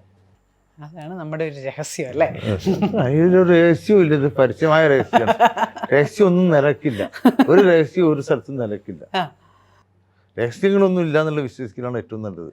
ഇങ്ങനെ ഇത്തരം ഒരു സിസ്റ്റം ഒക്കെ കൊണ്ടുവരാനായിട്ടാണോ നമ്മുടെ ഈ പങ്കാളിത്തങ്ങൾ, ഇപ്പോൾ ഏണസ്റ്റ് ആൻഡ് യങ് ആണെങ്കിലും ഡിലോയിറ്റ് ആണെങ്കിലും അത്തരം അവരെ കൂട്ടിയത് കൊണ്ടാണ്? വേൾഡിൽ ഏറ്റവും വലിയ കൺസൾട്ടൻസി സിസ്റ്റം വേൾഡ് ഗ്രൂപ്പ് 4 ഏറ്റവും ടോപ്പ് ലെവലിലെ അവരൊക്കെ ഞങ്ങൾ പല രീതിയിലും പല സമയത്ത് കൺസൾട്ടൻസി എടുക്കുന്നുണ്ട്. അതിന് കോസ്റ്റ് വരും. ആ കോസ്റ്റ് ഇങ്ങനെ വോള്യൂം കൊണ്ട് ഡിവൈഡ് ചെയ്ത് പോരണം. ചെറിയ വോള്യത്തിൽ നടക്കില്ല. അതുകൊണ്ടാണ് ഞങ്ങൾ വോള്യൂം ടാർഗറ്റ് ചെയ്തും എല്ലാ രാജ്യത്തും പരന്ന് പോകാൻ തീരുമാനിക്കുന്നത്. അല്ല, പലർക്കും കേരളത്തിൽ പൊതുവേ കാണുന്ന സംരംഭകർക്ക് പലർക്കും ഇത്തരം വലിയ ആൾക്കാരുടെ കൺസൾട്ടൻസി ഒക്കെ എടുക്കാൻ ഒരു പേടിയാണ്. അവർക്ക് വലിയ ചാർജ് ചെയ്യും. പേടി വേറൊന്നുകൊണ്ടല്ല, അവരെ താങ്ങണ്ടിട്ടുണ്ടെങ്കിൽ അതിനനുസരിച്ച് വോള്യൂം കാഴ്ചപ്പാട് അത് നമുക്ക് നാളെ വിശാലമായ രീതിയിൽ അത് കൺസൾട്ട് ചെയ്ത് വലിയ വിശാലമായ ബിസിനസ് ഉണ്ടാക്കിക്കൊണ്ട് എനിക്ക് ഫുൾ 51,000 കോടി ടേൺ ഓവർ. ഞാൻ 1 ലക്ഷം കോടി 2 വർഷം കൊണ്ടെത്തും. 3-4 വർഷം 5 വർഷം കഴിയുമ്പോൾ 2 ലക്ഷം കോടി ടേൺ ഓവർ വേൾഡിൽ എത്തിക്കും എന്നുള്ള ഒരു ടാർഗറ്റ് ഉണ്ട് എനിക്ക്. ആ ഒരു ടാർഗറ്റാണ്. അത്രയും കസ്റ്റമേഴ്സ് ഉണ്ട്, അത്രയും ചിലവുണ്ട്. വേൾഡിൽ മൊത്തം വിൽക്കുന്ന ഡയമണ്ടിൻ്റെ 40% വിൽക്കുന്ന അമേരിക്കയിലാണ്. ഞങ്ങൾ ഏറ്റവും മാനുഫാക്ചറിംഗ് സെൻറ്റർ ശ്രദ്ധിച്ചുകൊണ്ടിരിക്കുന്ന അമേരിക്കയിലാണ്. US പർച്ചേസിങ് പവർ ഉണ്ട്. ഇന്ത്യയിൽ എല്ലാവർക്കും പർച്ചേസിങ് പവർ കൂടിക്കൊണ്ടിരിക്കുകയാണ്. ഇന്ത്യയിലെ സാധാരണ ഒരു സ്ത്രീ അല്ലെ സാധാരണ ഒരു വീട്ടമ്മ അവർക്ക് വരുന്ന ആദ്യത്തെ ഒരു 50,000 60,000 റുപ്യ വന്നാൽ ആദ്യം വാങ്ങുന്ന ഒരു പവൻ സ്വർണ്ണ, ഒരു ചെയിൻ, ഒരു വളയായിരിക്കും അല്ലേ. അതെ. അവരേറ്റവും വലിയ അവർക്ക് വീട് വെക്കാനോ കാറ് വാങ്ങാനൊന്നും നേരമില്ല. അപ്പോൾ സാധാരണക്കാരൻ ഇടത്തരക്കാരൻ ഇൻവെസ്റ്റ്മെൻറ്റ് ഗോൾഡാണ്. ആ ഗോൾഡ് ക്വാളിറ്റിയും പ്യൂരിറ്റിയും കൊടുക്കുക, അവർ സംരക്ഷിച്ചാൽ അവർക്ക് നാളെ വിൽക്കണം എന്ന് പറഞ്ഞാൽ 1% കുറച്ച് ഞങ്ങൾ ബൈബാക്ക് ചെയ്യും. ഒരു ചായ കൊടുക്കും, ചായ കുടിച്ചിരുമ്പോൾ പേയ്മെൻറ്റ് കൊടുക്കും. At any cost. എവിടെ ഇല്ലെങ്കിൽ ഞങ്ങൾ എന്നെ വിളിച്ചോളാൻ പറഞ്ഞാൽ പേയ്മെൻറ്റ് കൊടുത്തിരിക്കണം. ചെക്ക് ത്രൂ ബാങ്കാണ് എല്ലാം ചെയ്യുള്ളൂ. താങ്കൾ ഇത്രയും വലിയ ബിസിനസ് ആവണതിന് മുമ്പ് എന്ന് വെച്ചാൽ ഈ 10-22 വയസ്സിന് മുമ്പൊക്കെ ചെയ്ത ബിസിനസ്സുകളിലൊക്കെ ചിലപ്പോൾ എല്ലാം വിജയിച്ചിട്ടൊന്നും ഉണ്ടാവില്ല. ഇല്ല, ഇപ്പം വിജയിക്കില്ല. ഇപ്പം ഞങ്ങളുടെ എല്ലാ ആശയവും വിജയിക്കും, എല്ലാ പാട്ടും ആൾക്കാർ കേൾക്കൂല. നമ്മൾ പാടുമെങ്കിലും എല്ലാം ഹിറ്റ് ആവണമെന്നില്ല. ഇല്ല, എല്ലാം ഹിറ്റാവണമെന്നില്ല. അപ്പം അത് ചിലത് ഹിറ്റാവും, ചിലത് വിജയിക്കും, അത്ര തന്നെ ഉള്ളൂ. അപ്പൊ ഈ പൊട്ടിപ്പോയ ചില പാട്ടുകൾ ഉണ്ടാവുമല്ലോ, നമ്മൾ നന്നായിട്ട് ഉണ്ട്. ഞാൻ ഏറ്റവും ആദ്യം തുടങ്ങിയ ബിസിനസ് ഐസ് ഫാക്ടറിയാണ്. അത് അന്നത്തെ നിലയിൽ അത് ആദ്യം പൊട്ടിയതാണ്. അന്ന് വീട്ടിൽ പോയപ്പം എൻ്റെ ഫാദർ പറഞ്ഞത്, സാറില്ല, ഫസ്റ്റ് അത് വരണം, ശ്രദ്ധിക്കുന്നതാണ്. അത്ര പറഞ്ഞിട്ടുള്ളൂ, എന്നെ ക്ഷണിപ്പിച്ചിട്ടില്ല. കാര്യങ്ങൾ വിജയിക്കും പരാജയപ്പെടും. മലഞ്ചരക്ക് ഞങ്ങൾ ഒരുപാട് പരാജയം വിജയമൊക്കെ ഉണ്ടായിട്ടുണ്ട്. പല ബിസിനസ്സിലും മലബാർ സിൽക്കൻ സാരീസ് ഞങ്ങൾ തുടങ്ങിയിട്ട് ഞങ്ങൾക്ക് അത് കൊണ്ടുനടക്കാൻ പറ്റിയിട്ടില്ല. പല ബിസിനസ്സും പലപ്പോഴും അതേമാതിരി വിജയിച്ചിട്ടില്ല. വിജയിച്ചത് മാത്രമേ ആൾക്കാർ കാണുള്ളൂ, പരാജയപ്പെട്ടത് ഒരിക്കലും കാണൂല. പല ബിസിനസ്സിനും പലപ്പോഴും ഒരുപാട് പരാജയങ്ങളും വിജയങ്ങളും, ഒരു സക്സസ് മാത്രം ഉണ്ടാവില്ല ഒരിക്കലും. അതിൻ്റെ ഒരു ഏറ്റക്കുറച്ചിൽ സക്സസ് ഉള്ളത് സക്സസ് ആവുക എന്നുള്ളത് മാത്രമേ ഉള്ളൂ. വെറും സക്സസ് എന്ന് പറഞ്ഞൊരു സംഭവം അവിടെ ഇല്ല, ഒരാളെ ജീവിതത്തിലില്ല. രാവും പകലും പോലെ ഏറ്റവും വർക്കും അത് രണ്ടും വന്നുകൊണ്ടേയിരിക്കും. അത് ആവറേജ് മേലോട്ട് പോകാന്നുള്ളതാണ് നോക്കേണ്ടത്. ആവറേജ് നോക്കുമ്പോൾ നമ്മൾ മുകളിലായിരിക്കണം അല്ലേ. ഈ പരാജയങ്ങളെ വിജയത്തെക്കാളും കൂടുതൽ പാഠങ്ങൾ നൽകുന്നത് പരാജയങ്ങളായിരിക്കുമല്ലോ. ഇപ്പൊ പറഞ്ഞ ഐസ് ഫാക്ടറി പൊട്ടിയപ്പോ അന്ന് ആ ചെറിയ പ്രായമാണ്, ആദ്യമായിട്ട് തുടങ്ങിയതാണ്, ഒരുപാട് സ്വപ്നങ്ങളൊക്കെ ഉണ്ടാവും. അപ്പൊ ഈ പരാജയങ്ങൾ വല്ലതും പഠിപ്പിച്ചിട്ടുണ്ടോ? എന്താണ് വിജയത്തെക്കാളും കൂടുതൽ പരാജയങ്ങൾ? നിരാശയിലേക്ക് പോകാതിരിക്കുക. നമ്മൾ ഇനി ഒരുപാട് കാലം മുന്നോട്ടുണ്ട്, ഒരുപാട് കാലം തിരിഞ്ഞുകൊണ്ടേയിരിക്കും. എന്തായാലും പുലർന്നാൽ ഈവനിങ് ആവും, ഇരുട്ടിയാൽ നേരം പുലരും. അത് നടന്നുകൊണ്ടേയിരിക്കും. നമ്മൾ ചെയ്യേണ്ട കാര്യം ചെയ്താൽ വിജയമുണ്ട്. ഇപ്പൊ ഇത്രയും വലിയ ബിസിനസ് ഒക്കെ ആയില്ലേ, അപ്പൊ അതെങ്ങനെയാ താങ്കൾ മോണിറ്റർ ചെയ്യണം? എങ്ങനെയാ ഇപ്പൊ ഇത്രയും രാജ്യങ്ങളായി? എല്ലാം ഡിജിറ്റൽ. എൻ്റെ ഫോണിൽ നോക്കിയാൽ ഈ സമയം വരെ എത്ര സെയിൽ എടുത്തു, ഇന്നലെ എത്ര നടന്നു, ഓരോന്നിൻ്റെ എല്ലാം ആപ്പൊക്കെ ഉണ്ടല്ലേ, ആപ്പും ഫോണിലെല്ലാം അപ്ഡേറ്റ്. ഓരോ മണിക്കൂർ, ഓരോരോ സെക്കൻഡിലും എത്ര ഓർണമെൻറ്റ്സ് വിറ്റു, അതിൽ ചെയിൻ എത്ര വിറ്റു, വളത്തെ എത്ര വിറ്റു, എന്തൊക്കെ വിറ്റു, എവിടെ വിറ്റു, അതിൻ്റെ മാർജിൻ എത്ര, ഇത്രയും ഡീറ്റെയിൽഡ് ഓൺ ദ സ്പോട്ട് ഞങ്ങൾക്ക് ഡാഷ്ബോർഡ് കിട്ടുന്നുണ്ട്. ആ കിട്ടേണ്ടവർക്ക് കിട്ടാനുള്ള സംവിധാനം ഉണ്ടെന്ന്, ടെക്നോളജി ഉണ്ട്. ഇപ്പോഴേ ബിസിനസ് തീരുമാനങ്ങളൊക്കെ എടുക്കുമ്പോഴേ ഇത്രയും നമ്മൾ ശാസ്ത്രീയമായിട്ടും ഒക്കെ ആൾക്കാരൊക്കെ ഉണ്ട്, അതിനകത്ത് വല്ല ഇൻറ്റ്യൂഷൻ ഉള്ളിൽ തോന്നുന്നത് വെച്ചാണോ അതോ ഈ ശാസ്ത്രീയ പഠനങ്ങളെ അടിസ്ഥാനമാക്കി തന്നെയാണോ? എങ്ങനെയാണ് തോന്നിച്ച എല്ലാം നല്ലതിനാണ്, നടക്കാത്തതായിട്ടൊന്നുമില്ല. വേറെ ഒന്നും എല്ലാം നടക്കും. നമുക്ക് ആഗ്രഹിച്ചു കഴിഞ്ഞാൽ നമ്മളതിന് വർക്ക് ചെയ്യണം. അല്ലാതെ ലക്ക് വന്നോളൂന്ന് വിചാരിച്ചാൽ നടക്കില്ല. പ്രവർത്തിക്കുക, പ്രവർത്തിക്കുക. ആദ്യം പ്രാർത്ഥിക്കുക, പിന്നെ പ്രവർത്തിക്കുക. പ്രാർത്ഥന ഇല്ലാതെ ഒന്നും നടക്കില്ല. പ്രാർത്ഥന വന്നാൽ നമ്മുടെ മനസ്സിൻ്റെ ഉള്ളിൽ ഒരു ഉറപ്പ് വരും, പിന്നെ പ്രവർത്തിക്കുക. ലക്ക് അൺലക്ക് എന്ന് എനിക്കറിയില്ല എന്താണെന്നുള്ളത്. അപ്പോൾ ഇങ്ങനെ ഒരു പ്രവർത്തിക്കുക ഈ പ്രവർത്തനത്തിൽ ഏറ്റവും കൂടുതൽ ഇപ്പോൾ ഒരു ബിസിനസ് തീരുമാനം എടുക്കാൻ നേരത്ത് അതിന് ശാസ്ത്രീയമായ പഠനങ്ങളാണോ ആധാരമാക്കുക, അല്ലെങ്കിൽ ഇൻറ്റ്യൂഷൻ ആയിരിക്കുമോ? എന്താണ് എടുക്കുന്നത്? ഇൻറ്റ്യൂഷൻ ചെറിയ രീതിയിലുണ്ടാവും. ഇതിൽ കൂടുതൽ നമുക്ക് പഠനങ്ങൾ തന്നെയാണ്, റിസർച്ച് റിപ്പോർട്ടുകൾ വരും. ഒരു പുതിയ സ്ഥലം നമ്മൾ തിരഞ്ഞെടുക്കുമ്പോൾ അവിടെ ഇത്ര ആൾക്കാരുണ്ട്, അതിൽ അവർ ഇത്ര ഓർണമെൻറ്റ്സ്, ഇത്ര പെർ ക്യാപിറ്റ ഇൻകം ഉണ്ട്, ഇത്ര സ്പെൻഡിങ് ആൾക്കാരുണ്ട്, ഇന്ന കമ്മ്യൂണിറ്റിയാണ്, അവർ ഇന്ന രീതിയിലാണ് ഉപയോഗിക്കുന്നത്, എല്ലാ ഡീറ്റെയിലും ഞങ്ങൾക്ക് കിട്ടുന്നുണ്ട്. അതൊക്കെ ഇന്നത്തെ കാലഘട്ടത്തിൽ കിട്ടും. ഏത് ബിസിനസ് തുടങ്ങുമ്പോൾ അവരുടെ ഫുഡ് സ്റ്റൈൽ എന്താണ്, ഡ്രസ് സ്റ്റൈൽ എന്താണ്, അവരുടെ വരുമാന മാർഗം കാർഷികമാണോ? കർഷകരാണ് ഏറ്റവും കൂടുതൽ സ്വർണം മേടിക്കുന്നത്. കർഷകർ നാളെ കൃഷിയില്ലാതെ വന്നാൽ പെട്ടെന്ന് സ്വർണം പണയം വെക്കണോ? കർഷകരാണ് ഇന്ത്യൻ്റെ സ്ട്രെങ്ത്ത്. കാർഷിക രംഗത്തുള്ള ആൾക്കാരാണ് ഓർണമെൻറ്റ്സ് വാങ്ങിക്കുന്നതിന് മുൻപന്തിയിലുള്ളത്. അവർക്ക് റോൾ ചെയ്യാനായിട്ടും പെട്ടെന്ന് കാശെടുക്കാനും അവർക്ക് ഷെയറിൽ ഇൻവെസ്റ്റ് ചെയ്യാനും മറ്റൊന്നും സമയമില്ല. അവരെ സംബന്ധിച്ചിടത്തോളം പാരമ്പര്യമായിട്ട് സ്വർണ്ണ പൈസയൊക്കെ വരുമ്പോൾ ആഭരണങ്ങളൊക്കെ, പിന്നെ മക്കളും ഫാമിലിയും കല്യാണമൊക്കെ അവരൊരു ആ പാരമ്പര്യ കർഷകരാണ് ഏറ്റവും കൂടുതൽ സ്വർണം മേടിക്കുന്നതിന് മുൻപന്തിയിലുള്ളത്. ഇന്ത്യൻ്റെ സ്ട്രെങ്ത്തും കർഷകരാണ്, ക്വാളിറ്റി മാൻ പവറാണ്. ഈ മലബാർ ഗോൾഡിൻ്റെ ലിസ്റ്റിംഗ് എന്നതൊക്കെ ഉണ്ടാവും? ഒരുപാട് 2 വർഷം എന്തായാലും എടുക്കും.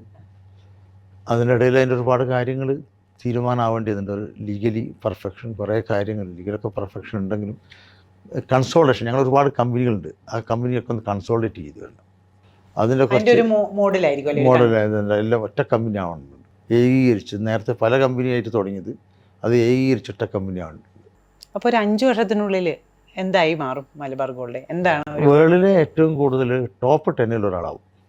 ഞങ്ങൾ 19-20 ഇപ്പോൾ 19ാം സ്ഥാനമാണ്. അത് ജസ്റ്റ് 5 കൊല്ലത്തിനുള്ളിൽ ടോപ്പ് 10 5 ഒരു ടോപ്പ് 5 വരിക എന്നുള്ളതാണ് ഞങ്ങളുടെ ടാർഗറ്റ്. 10 എന്തായാലും. ഇപ്പം നമ്മുടെ നാട്ടിലെ ഒരുപാട് ചെറുപ്പക്കാരുണ്ട്, യുവ സംരംഭകരുണ്ട്. ഇവരൊക്കെ പണ്ടത്തെക്കാളും കൂടുതൽ ആൾക്കാർ ബിസിനസ്സിലോട്ടൊക്കെ വരാനൊക്കെ താല്പര്യപ്പെടുന്നുണ്ട്. ബിസിനസ് കുറച്ചും കൂടിയൊക്കെ ഫാൻസി ആവുന്നുണ്ട് സംരംഭകരൊക്കെ. അവരോട് എന്താ പറയാനുള്ളത് താങ്കൾക്ക്? അവർ വളരെ അഗ്രസീവ് ആവണം, കഠിനാധ്വാനികളാണ്, അധ്വാനിക്കാൻ തയ്യാറ്. Easy way ഒന്നിനുമില്ല. വിട്ടുവീഴ്ച ഇല്ലാതെ അവരെ ടാർഗറ്റ് വെച്ചുകൊണ്ട് തന്നെ മുന്നോട്ട് പോകണം. ഈസി വേ നോക്കിക്കഴിഞ്ഞാൽ ഈസി മണി. ഇപ്പോൾ ഒരുപാട് ആൾക്കാർ, ഇന്നും ഞാൻ പത്രത്തിൽ വായിച്ചു, ഒരു ഡോക്ടർ 4 കോടി ചിലാണ് ഈസി മണി പത്രത്തട്ടിപ്പ്. ഒരു ഈസി വേ ഒന്നിനുമില്ല. വളരെ ഹാർഡ് വർക്ക് ചെയ്ത് പഠിച്ച് മനസ്സിലാക്കി ഡെപ്ത് പോയിട്ട് പോകണം. ഇൻഡെപ്ത് വർക്ക് ചെയ്യണം, ഇൻഡെപ്ത് മനസ്സിലാക്കണം. വെറും വരായികളെപ്പറ്റി കാര്യമായ ബോധം ഉണ്ടായിരിക്കണം. അല്ലാതെ എടുത്തുചാട്ടം ഒന്നും നല്ലതല്ല. നമ്മൾ ഇന്ത്യയിൽ ബിസിനസ് ചെയ്യുന്നതിനേക്കാൾ എളുപ്പമാണോ ലോകത്തെ പല രാജ്യങ്ങളിലും ബിസിനസ്? വളരെ എളുപ്പമാണ്, വളരെ സുഖമാണ്. അതുകൊണ്ടാണ് ഞങ്ങൾ പുറം രാജ്യത്തേക്ക് ഒരുപാട് വളരെ സ്പീഡിൽ പോയിക്കൊണ്ടിരിക്കുന്നത്. ഇവിടെ ഒരുപാട് ഹഡൽസ് ഉണ്ട്, ഒരുപാട്. അതൊക്കെ ശരിയാവും എന്ന് നമ്മൾ പ്രതീക്ഷിക്കുന്നു. എല്ലാവരും പറയുന്നു ഇന്ത്യ വലിയൊരു രാജ്യമാണ്. 144 കോടി ജനസംഖ്യയുണ്ട്. പലരും പല സ്വഭാവമാണ്, പല കൾച്ചറാണ്. എത്ര ജനസംഖ്യ ഉണ്ട് എന്നുള്ളത് തന്നെ കാനേഷുമാർ കൃത്യം. ദിവസം ജനിക്കുന്നു, മരിക്കുന്നു. ചില ആൾക്കാരെ കാണാതെ പോയിട്ട് വർഷങ്ങൾ കഴിഞ്ഞിട്ട് കണ്ടുകിട്ടുന്നില്ല. അപ്പോൾ ഇതൊരു മോണിറ്ററിങ് സിസ്റ്റം. ഇന്ത്യ പോലത്തെ വലിയൊരു രാജ്യത്ത് മോണിറ്ററിങ് സിസ്റ്റം കൊണ്ടുവരാൻ വലിയൊരുപാട് താമസം പിടിക്കും. കൃത്യമായ മോണിറ്ററിങ് വരണം, കൃത്യമായ ഇൻട്രസ്റ്റുകളൊക്കെ വരണം. കേരളം അങ്ങനെയുണ്ട്. കേരളം മെച്ചപ്പെട്ടോ? കേരളം മെച്ചപ്പെട്ട് വരുന്നുണ്ട്. കേരളം ഒരുപാട് കേരളത്തിൽ ആൾക്കാർക്കെല്ലാം ജോലി വേണമെന്ന് വലിയ ആഗ്രഹമുണ്ട്. കേരളം വളരണമെന്ന് ആഗ്രഹമുണ്ട്. കേരളത്തിൽ ഒരുപാട് ആൾക്കാർ പുറത്തൊക്കെ പോയി ലോകം കണ്ടു. അവിടെ നിന്ന് ആൾക്കാർ ഇങ്ങോട്ട് വന്ന് ഇവിടെ ലോകം കണ്ടു. കേരളം വലിയൊരു വളർച്ചയുടെ പാതയിലാണുള്ളത്. ഒരിക്കലും നമ്മൾ നിരാശരാകരുത്. ഒരുപാട് ഓപ്പർച്യൂണിറ്റീസ് ഉണ്ട്, ഒരുപാട് ഭാവിയുണ്ട്. നല്ല ഭാവി മാത്രം കാണും. ഞങ്ങളുടെ എല്ലാ കോമ്പറ്റീറ്റേഴ്സായിട്ട് ഞങ്ങളൊരു ഇൻഡസ്ട്രി പാർട്ട്നേഴ്സായിട്ടാണ് കാണുന്നത്. എല്ലാവരുമായിട്ടും മത്സരിക്കണം, എല്ലാവരുമായിട്ടും നല്ല ഫ്രണ്ട്ഷിപ്പാണ്. ഞങ്ങളുടെ ഗോൾഡ് ഫീൽഡിലുള്ള എല്ലാവരും, ഞാനായിട്ടും നല്ല ഫ്രണ്ട്ഷിപ്പാണ്, അങ്ങോട്ടും എനിക്ക് ഫ്രണ്ട്ഷിപ്പാണ്. എപ്പോഴും ഏത് ഫോൺ എടുത്താലും എന്നെ വിളിക്കും, ഞാനും വിളിക്കും. മദ്യപാന ശീലമില്ല. വേറെ പുകവലി വർഷങ്ങൾക്ക് മുമ്പ് 25 വർഷം വരെ ഉണ്ടായിരുന്നു. അന്നൊരു ഞാൻ ഹജ്ജിന് പോകുന്ന അവസരത്തിൽ നിർത്തി, പിന്നെ അത് തുടങ്ങിയിട്ടില്ല. ഏറ്റവും വില പിടിച്ചത് സമയമാണ്. ഓരോ നിമിഷവും കടന്നു പോവുകയാണ്. ഈ സമയം ഞാൻ മാക്സിമം യൂസ് ചെയ്തു എന്നുള്ളൊരു സന്തോഷം എനിക്കുണ്ട്. എല്ലാ ദിവസവും എല്ലാ സമയവും രാവിലെ ഉണർന്ന് ഞാൻ നേരത്തെ ഒരു 5-5:30 മണിക്ക് എണീറ്റ് കഴിഞ്ഞാൽ ഉറങ്ങുന്നത് 10-11 മണി വരെ ഫുൾ സജീവമാണ്. അതാണ് എൻ്റെ ഏറ്റവും വലിയ സാറ്റിസ്ഫാക്ഷൻ.